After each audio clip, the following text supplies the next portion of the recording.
எங்கேருந்து ஆரம்பிக்கணும்னு தெரியல. ஏன்னா இந்த படத்தில் எனக்கு பிடிச்சவங்க நெருக்கமானவங்க நிறைய பேர் இருக்கிறாங்க. நான் முதல்ல இந்த படத்துடைய ட்ரெய்லர் பற்றி சொல்லிடுறேன். ஒரு சாலிட் ஆக்ஷன் ஃபிலிமுக்கான எல்லாமே இருக்கிற ஒரு ட்ரெய்லராக இருந்துச்சு அது. இந்த படம் இதையே தான் டெலிவர் பண்ணோம் அப்படின்னு நான் நம்புகிறேன். அண்ட் துரை செந்தில் அண்ணன் என்னுடைய எதிர்நீச்சல் காக்கி சட்டை படத்தின் இயக்குனர். அவர் ஸ்பாட்டில் எல்லாரும் சொன்னது அப்படிதான், எப்போவுமே சிரிச்சுட்டே அந்த ஸ்மைலோடே தான் இருப்பார். திட்டணும்னா கூட அதிகபட்சம் சிரிச்சுட்டே ஏன் இப்படி பண்ணீங்க அப்படின்னு கேட்பாரு. தப்பு பண்ணவனுக்கே ஒரு டவுட்டாக இருக்கும், இருந்தாலும் நம்மளை கலாய்க்கிறாரா இல்லை திட்ட தான் செய்கிறாரா என்ன அப்படின்னு சொல்லி. அவ்வளோ ஒரு ஸ்வீட்டான மனிதர். ஸோ அவர் இந்த படம் ஒரு பர்ஃபெக்டான டைட்டிலோட ஒரு அருமையான ஒரு களத்தோட வருது. அவருக்கு இன்னும் ஒரு வெற்றி படமாக இந்த படம் இருக்கட்டும். ஏன்னா அவர் என்னை முதல் முறை மீட் பண்ணி அவர் எனக்கான கதை சொல்லும் போதே நான் என்ன நினைச்சேன்னு தெரியல, என்கிட்ட இருந்த ஒரு கதையை சொன்னேன். நான் முன்னாடி அசிஸ்டன்ட் டைரக்டராக ஒர்க் பண்ணதுனால அந்த டைம்லாம் இருக்குல்ல. ஸோ எப்போ அவர் எனக்கு கதை சொல்ல வந்தாலும் நான் ஒரு கதையை அவர்கிட்ட சொல்லுவேன். இப்படிதான் எங்களோட ரிலேஷன். அது ஏன்னு அவர்கிட்ட மட்டும்தான் நான் வேற யார்ட்டையும் அப்படி சொல்லியிருக்கேனான்றது தெரியல. அவ்வளோ ஒரு கம்ஃபர்ட் இருக்கும். வடிவுகர் சேமா சொன்ன மாதிரி எப்பவுமே எல்லாரையுமே சந்தோஷமா கரெக்டா அவங்கள வச்சுக்கிறதுல அவர் அடிச்சுக்கவே முடியாதுன்னு நினைக்கிறேன். எனக்கு அவரோட ஒர்க் பண்ணது ஒரு நல்ல அனுபவம். இந்த வெற்றி இன்னும் அவர் அடுத்த கட்டத்துக்கு கொண்டு போட்டோம். வாழ்த்துக்கள்ண்ண. அண்ட் குமார்ண்ண அவர் வருத்தப்படா வாலிபர் சங்கம்ல எனக்கு பழக்கம். அப்போ அவர் ஒர்க் பண்ணாரு, ப்ரொடக்ஷன் எக்ஸிக்யூட்டிவா ஒர்க் பண்ணாரு. விட மாட்டார், எல்லாரையும் ட்ரில் வாங்குவார், சீக்கிரம் வேலையை முடிக்கணும், டைம் வேஸ்ட் பண்ண விட மாட்டார், காசு வேஸ்ட் பண்ண விட மாட்டார். ஸோ வேற ஒருத்தர் காசு போட்டாலே அப்படி இருக்கிற ஒருத்தர் அவர் காசு போட்டால் எப்படி இருப்பாருன்னு நீங்கள் நினச்சிக்கோங்க. எனக்கு தெரிஞ்ச ப்ரொடியூசராக இல்லாமல் அங்கேயுமே ஒரு ப்ரொடக்ஷன் எக்ஸிக்யூட்டிவாக தான் பிஹேவ் பண்ணியிருப்பாருன்னு நினைக்கிறேன். ஏன்னா யாராவது டப்புன்னு சம்பளம் கேட்டுருவாங்களோ அப்படின்றதுனால சீக்கிரம் முடிக்கலையா அப்படின்னு அந்த கோவமான ஒரு ஃபேஸ் ஒன்று வச்சுப்பாரு. அண்ட் நான் அவர் நிறைய டைம் பார்த்துருக்கேன். சூரியனை இறக்கி விட்டு போவார் அவர் வீட்டுக்கிட்ட. நான் இங்கேருந்து அப்படியே நடந்தே போய்க்கிறேன் அப்படின்வாரு. சரி, வீடு ஏதோ குட்டியாக இருக்கும் போல, நம்மெல்லாம் வர்றதுக்காக யோசிக்கிறாரு அப்படின்னு பார்த்தா அப்புறம் தான் சூரியன், தம்பி தம்பி தம்பி ஏகப்பட்டது வச்சிருக்கேன் தம்பி, சண்டால 4-5 வீடு வச்சிருக்கேன், நம்மள்ட்ட சொல்ல மாட்டான் அப்படின்னு சொல்லி சொல்றாரு. ஸோ அவர் அப்பயே ப்ரொடியூசருக்கு தேவையான எல்லா வேலையும் அப்பயே செஞ்சுட்டு வந்துட்டாரு கரெக்டா. இந்த படம் அவருக்கு இன்னும் நிறைய லாபத்தை கொடுக்கட்டும். ஏன்னா ப்ரொடியூசருக்கு இன்னைக்கு தேவை அதுதான். ஏன்னா அது கொடுத்தா நிச்சயமா அவர் இன்னும் நிறைய படங்கள் பண்ணுவார். அண்ட் சூரியனை வச்சு இன்னும் நிறைய படங்கள் அது பண்ணிதான் ஆகணும், வேற வழி கிடையாது. இவரும் அவருக்கு பண்ணிதான் ஆகணும், அவரே இவருக்கு பண்ணிதான் ஆகணும். ஸோ இந்த படம் இன்னும் பெரிய வெற்றி அடையட்டும். அண்ட் இதை டிஸ்ட்ரிபியூட் பண்ற 5 ஸ்டார் செந்தில் சார், உங்களுக்கும் வாழ்த்துக்கள் சார். இந்த படமும் உங்களுக்கு ஒரு வெற்றி படமா அமையட்டும் சார், வாழ்த்துக்கள். அண்ட் இந்த படத்தில் ஒர்க் பண்ண டெக்னீஷியன்ஸ் எல்லாருக்கும் விஷஸ். ஏன்னா ஒரு சாலிட் கண்டென்ட்டாக இருக்குது அப்படின்னா டெக்னிக்கல் டிபார்ட்மெண்ட் ரொம்ப ஸ்ட்ராங்காக வேலை பார்த்துருக்காங்கன்னு அர்த்தம். அண்ட் இப்போ நான் சூரியனை பற்றி பேசிடுறேன். சூரியனை உண்மையிலே அண்ணன் தான்.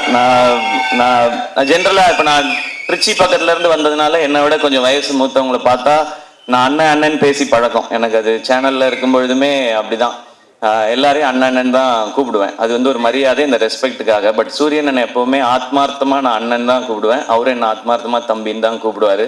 இது சினிமா நட்பு அதெல்லாம் தாண்டின ஒன்று, அது எல்லாருக்குமே தெரிஞ்சது. அதை நான் தனியாக சொல்ல தேவையில்லை. சூரியண்ணனுக்கு முதல்ல அவரை கதையின் நாயகனா நீங்க நடிக்கலான்னு சொல்லி அவருக்கு ஃபர்ஸ்ட் கதை சொன்னது நான் தான். அவருக்கு ஞாபகம் இருக்கான்னு தெரியல, ஏன்னா இப்போ பெரிய பெரிய டைரக்டர்ஸோட ஒர்க் பண்றாரு. ஸோ அப்போ புதுசா கதை சொன்னவங்களை ஞாபகம் வச்சிருப்பாரான்னு தெரியல. சீமராஜா ஷூட்டிங் அப்போ ஒரு டைம் கேப் இருந்தது. நீங்க ஏன்னா லீடா தம்பி சும்மா என்ன மாதிரி பேசிட்டு போகக்கூடாது, நான் பாட்டுக்கு ஒரு இது வண்டியை ஓட்டிக்கிட்டு இருக்கேன், குத்திவிடுவேன் குத்தி அப்படின்னு தான் சொன்னார் ஃபர்ஸ்ட். இல்லைண்ணா இந்த மாதிரி ஒரு கதை பண்ணுங்கண்ணே, ஒரு கதையில ஒரு அழகான கேரக்டரா எடுத்து நீங்க பிரதானமா வர மாதிரி பண்ணுங்கன்னு ஒரு கதை சொல்லி சொன்னேன். அப்பெல்லாம் தம்பி சும்மா தம்பி நமக்கு ஏதோ ஒன்று போயிட்டு இருக்கு தம்பின்னு சொல்லிக்கிட்டே இருந்தவர் ஒரு நாள் சைலண்டா வந்தாரு. தம்பி ஒன்று நடந்துச்சு தம்பி, உங்கள்கிட்ட சொல்லணும் தம்பி அப்படின்னாரு.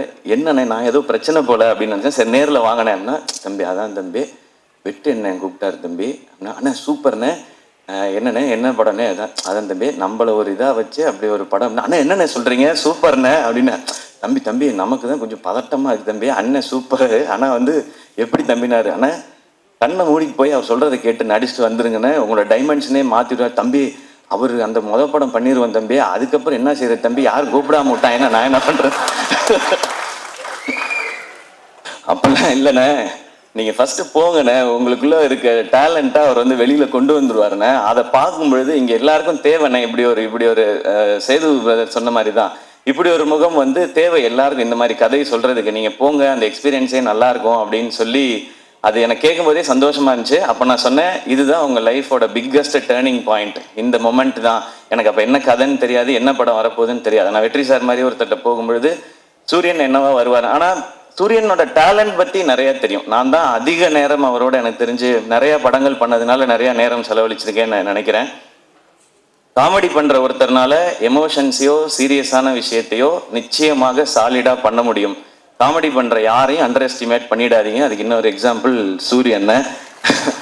ரொம்ப சீரியஸாக பர்ஃபார்ம் பண்ணுறவங்களால காமெடி பண்ண முடியாது, அது ரொம்ப கஷ்டம் அது. ஆனால் காமெடி பண்ணுறவங்களால சீரியஸான ரோல் எடுத்து பண்ண முடியும். இப்போ வெற்றி சார் மாதிரி ஒருத்தர் இருக்கும்போது அவருக்கு ஆக்சுவலாக நம்ம ஐபிஎல்ல சொல்கிற மாதிரி தான் ஃப்ரீ ஹிட் சூரியன். எனக்கு ஜாலியாக கண்ண மூடிட்டு சுற்றலாம், 6 தான் அது, எப்படி போய் விழுந்தாலும்.